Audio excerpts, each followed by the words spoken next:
do Facebook or Twitter when you're drunk? I don't know if you should ever drunk tweet or Facebook while inebriated, but I think it's more about revealing secrets about yourself or personal habits that some more nefarious individuals might use against you. You know, there's a thing that I learned from the military when I was preparing to embed about situational awareness and about also varying your routine if you might be considered a target on any level, about, you know, moving things around, not being predictable, and not revealing too much about yourself when you're in strange environments, foreign environments. And when you're on Facebook or you're tweeting or whatever, you might feel very comfortable, and you might think that you know the person you're talking to, but in fact, you might not know. You might think you know, but in fact, you have no idea who that person really is, and that person might be collecting information about you that they hope to use against you. So that's sort of, I think, the point of this. David Gewirtz is editor-in-chief of the ZATS magazines, a columnist for Frontline Security magazine and the Journal of Counterterrorism and Homeland Security, has been a guest commentator for the Neiman Watchdog of the Neiman Foundation for Journalism at Harvard University. I don't know what any of that means, but I think he's with us now. I am indeed. How are you? Excellent. There you are, David. So I got this email regarding social networking and the potential dangers. Sum it up for me. Well, basically, if you don't watch what you say, things could come out and bite you. And this is in a variety of ways. I mean, it could be a problem both from a career and reputation point of view, but there's also some very serious physical security problems that could come into play if people aren't careful in how they tweet and what they put on Facebook and what they say in public and things like that. What's the most common mistake that people make when they're social networking? Drunk dialing, basically, the equivalent of posting things on Twitter or on Facebook after they've had a little too much to drink, or when they're in a mood, or, you know, some other form of inappropriate behavior online. This stuff is cataloged. It is stuff that people can find later. It's information that people will potentially use in evaluating people for jobs, and on the real dark side, it's also information that people who might not, you know, want the best for you might be able to use to track you and potentially stalk you. Do you have any examples of people who have given up too much and then paid for it later? Yeah, there's quite a few, actually. There's an example of one woman who went to a job interview, and once she came back from her job interview, she typed into Twitter, "Now I have to make a decision between working here in a place I'll hate or taking a fatty paycheck." And the company who was hiring her basically saw this Twitter message and decided she didn't have to make that decision anymore. Wow. Another woman took a couple days off because she said she wasn't able to sit in front of her computer, that she had to lay back because the doctor told her they had to lay back, and her boss found her updating her Facebook page on a regular basis, implying that she certainly was capable of using her computer, and because she was capable of using her computer, you know, clearly her boss decided to let her stay and use her computer full-time at home and no longer need to come in for a paycheck at all. What about stalkers, David? Because, you know, we hear a lot of horror stories, and again, people might be getting very comfortable on some of these social networking sites and not realizing that the person they're conversing with is actually stalking them. Is that happening? It is happening, and it is also possible to create a profile of a potential victim. People are posting incredible depth of information about themselves on Facebook. They're posting who their friends are, where they go to eat, what they like, the kinds of foods they like, where their current location is, where they're heading right now, where they're coming from, what vehicles they drive. Basically, they're creating a public profile that someone else could use to locate them and potentially do some bad stuff.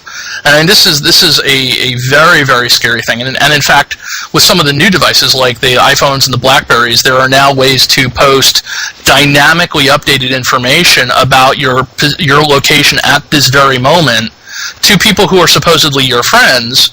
But one, other people can get into it, and two, people tend to friend, using the term friend, a lot of people they don't really know. And the downside of that is that means that a complete tracking profile can be built up on people who are potential victims. And That's something that's a really big concern. Obviously, the technology continues to improve and isn't going away, and people are getting more and more hooked on their PDAs and their BlackBerries, whatever, not less. So the question becomes, and they're not going to stop doing it. So the question is, what should people be doing? What can people be doing? What should people keep in mind when they're texting, when they're Facebooking or MySpacing or tweeting? Well, I think the most important thing is to be aware that this is a public communication. It's kind of like standing on top of a building and yelling and telling people everywhere where you are. And also to be cautious that this is not inherently a safe environment, in the sense that it's not just all flowers and roses. If you're getting a message from somebody, that person who sends you a message may not be who you think it is. If you're communicating with somebody and they're asking you for money, it may not be your friend asking you for money. It could well be someone in Belarus asking you for money, or someone in China. If somebody who you think you know is asking you to help them, that person may in fact not be the person you know, because so much information about you and your friends and your relationships has been publicly published that people outside of this country who are actively attacking with what's called spear phishing individuals in this country are able to find out a huge amount of information about you. The other thing is to watch what you say. There are so many people who the very first thing they do when they decide to date somebody or when they decide to hire somebody is to Google them. And now your Twitter records, your Facebook records, all of that flow is now indexable and findable. So, something that you say now may reach out and haunt you in 20 years when, you might be running for president, for example, or even just a simple thing where you're trying to find a job and your opinions or your behavior about employment may not shed the best light on you in the process of doing that.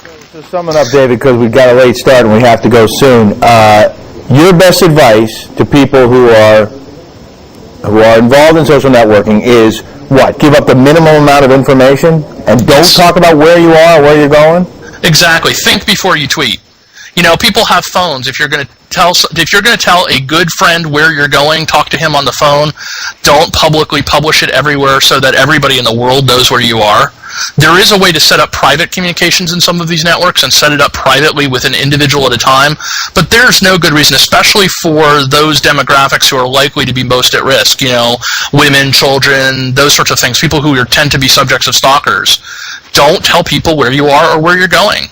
There's no need for it, and think before you type is the most important thing. I think it's good. It can be very good and fun to tell people where you've been, or where you just came back from, but I think it's great advice to not broadcast to the world your every move. Exactly, and also keep in mind that your regular haunts, the places you go regularly, establish a profile of where you go and who you are.